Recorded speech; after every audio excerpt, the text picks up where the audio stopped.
The countdown continued. Well, it continues anyway, but regardless. And yeah, I'll have 80 through 71 either tomorrow or the next day. I'm falling behind as it is. I'm sorry, the cold has not helped matters, and I am getting a lot better though. But let me try and race through this shit as fast as I can. 90 through 81. Number 90 is Eddie Lacy. Only one spot ahead of Forte. Just one? Are you kidding me?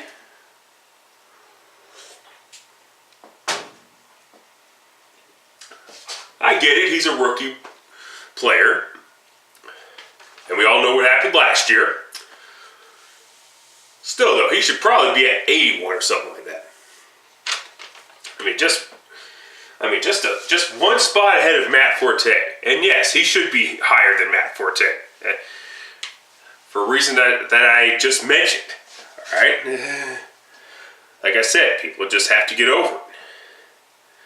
Alright, number 89. Plus he had what... I understand. Lacy had a very slow September.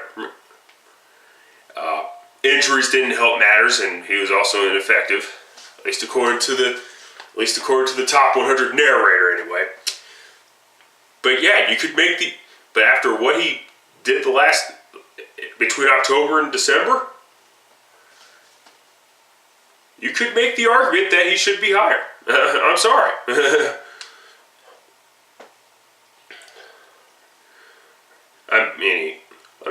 Let's be fair about this. He's not the typical SEC running back, which is get drafted in the NFL and then dance around the field every time you don't see the hole or whatever. So yeah, I've got no problem. I think he should be high. All right, 89 is Charles Clay, tight end of the Miami Dolphins. Overrated. Not that I don't think he should be on the countdown, but higher than Jason Witten. I understand Dez had the best season of all the Cowboy players. That's why he's going to be ranked really high. But and taking nothing away from Charles Clay, he played well last year in the absence of Dustin Keller. He played really well, which will prove sadly that the signing of Dustin Keller would be considered a bust. But in any event,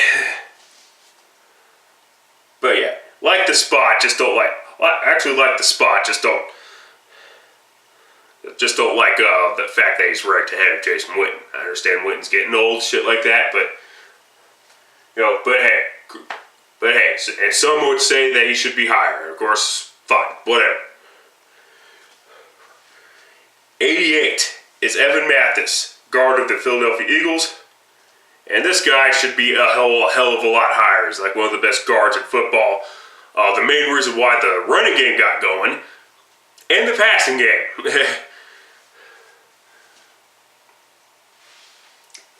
That's all I'm going to say about that.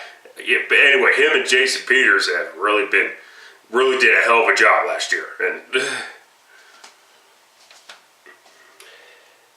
if it wasn't thanks to Mathis in particular, Nick Foles wouldn't be the quarterback that he is, and LaShawn McCoy wouldn't have gotten the numbers. That doesn't mean that LaShawn McCoy doesn't deserve credit. But come on. But then again, linemen will always get the least amount of credit because it's just the nature of the beast, sadly. 87 is DeMarco Murray. Now, people are really gonna be pissed now. They really are.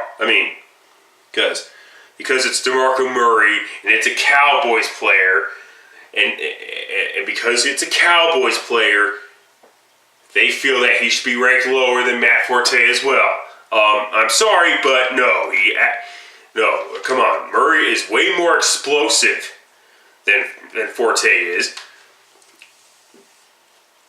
one of the main reasons, one of the main reasons why Tony Romo was having one of his best seasons as well. So yeah. So yes, Murray should be higher than Forte. And shit, had the Cowboys ran the ball more in a few games, you know, who knows what the outcome of the season the Cowboys would have had, you know. But yeah, DeMarco should be higher than Matt Forte. I'm sorry, just because you don't like the Cowboys doesn't mean he should be ranked lower than Forte and Eddie Lacy, okay? That's not how it works. All right, 86 is Dwayne Brown of the Houston Texans, the left tackle. Another reason why the same thing with Devin Mathis. The reason why the Texans had a running game, and he deserves more credit this year after Arian went down because Ben Tate took over and the running game was doing just as good. Not better, but you know. But yeah. All right, 85 is Reggie Bush. Okay. Here's the only running back that should be lower than Matt Forte. And the reason why I keep bringing up Matt Forte is because people will not stop fucking crying about this.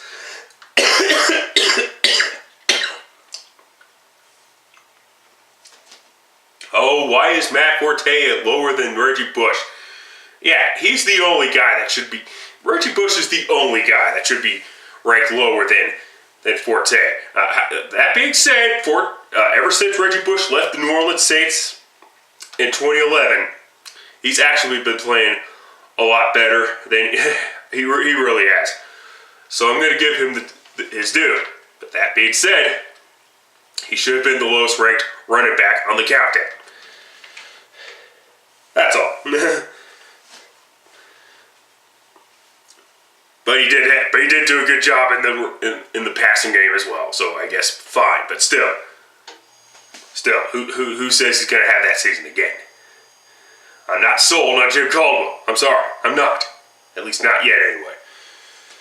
All right, 84 is Kiko Alonso, and that's it for the rookies. Linebacker for the Buffalo Bills. This guy received no Rookie of the Year award, and yet. He's ranked higher than the other two rookies, Sheldon Richardson and Eddie Lacy. So it takes me back to last year, and it occurs to me, oh, wait a minute.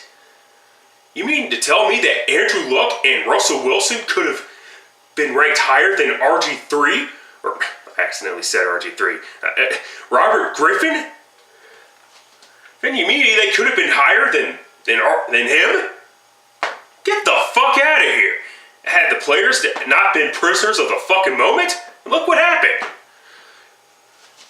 I mean, come on. But back to Kiko Alonso, yeah. Buffalo's defense is... Buffalo's defense was really good last year. I mean, obviously the bright spot for that season. That plus Fred Jackson, C.J. Spiller. But yeah, but focus on defense with Murray Williams and Kyle Williams. I mean, shit. You know, both. First off, I'll say this right now. AFC East is wide open. I mean, not for the division, but just in terms of a wild card, at least a wild card spot. I mean, because that AFC is so fucking garbage. But give the devil his due. He was, third in the NFL in tackles? 84 is about right. I have no problem with that. All right, Jordy Nelson comes in at 83. Okay. Underrated, I don't care what anyone fucking says, always a system receiver, and yes, it's the system that made him great, it's Aaron Rodgers. Well, what people choose to ignore because they're Packer haters. I mean, and I'm not a fan of the Green Bay Packers, but get the fuck out. What people choose to ignore is the fact that Jordy Nelson this past season was playing with 4 different quarterbacks. Aaron Rodgers, Harrell, I believe, Tolzien, whatever a fucking Scott Tolzien is, and of course Matt Flynn. Now granted, Matt Flynn was familiar in Mike McCarthy's system, but get the fuck out. Aaron Rodgers,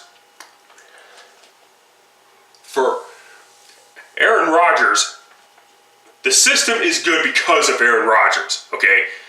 Because of Aaron Rodgers' arm and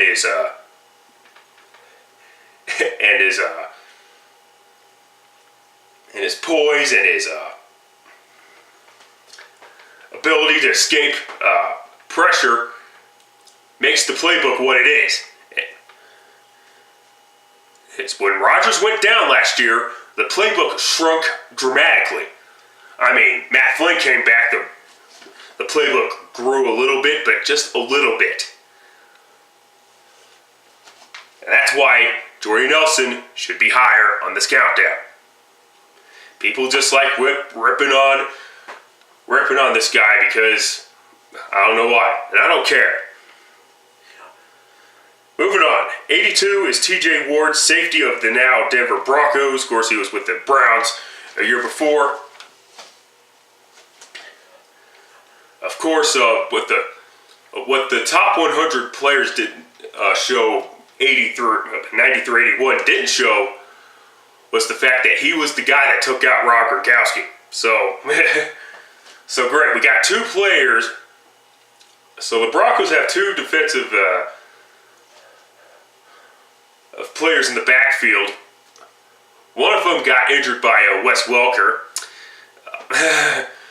And oh yes, he's on the countdown as well. And the other guy injured Rob Gronkowski. That's great.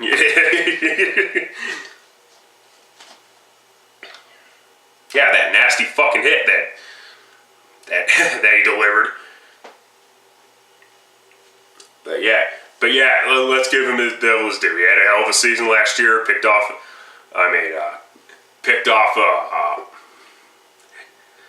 Granted, he picked off Jeff Toole, but ran all the way back for a touchdown, which happened to end up being the game sealer, or whatever. It was one of the only bright spots for the fucking Browns season, because it's the Browns. What do you want? But yeah, 82 is about right though, because he was a member of the Browns, and let's be honest here. All right, number 81 is Colin Kaepernick, same spot as he was on last year's countdown. Last year at this time, I would have said underrated, should have been higher. This year though, I would say a little bit overrated. He should be just a couple spots lower, about 10 spots lower, to be perfectly honest with you.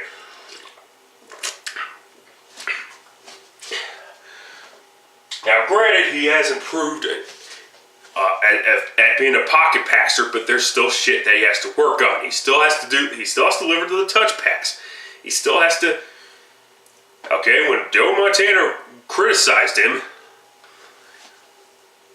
before the NFC Championship game, he had every right to do it, and guess what?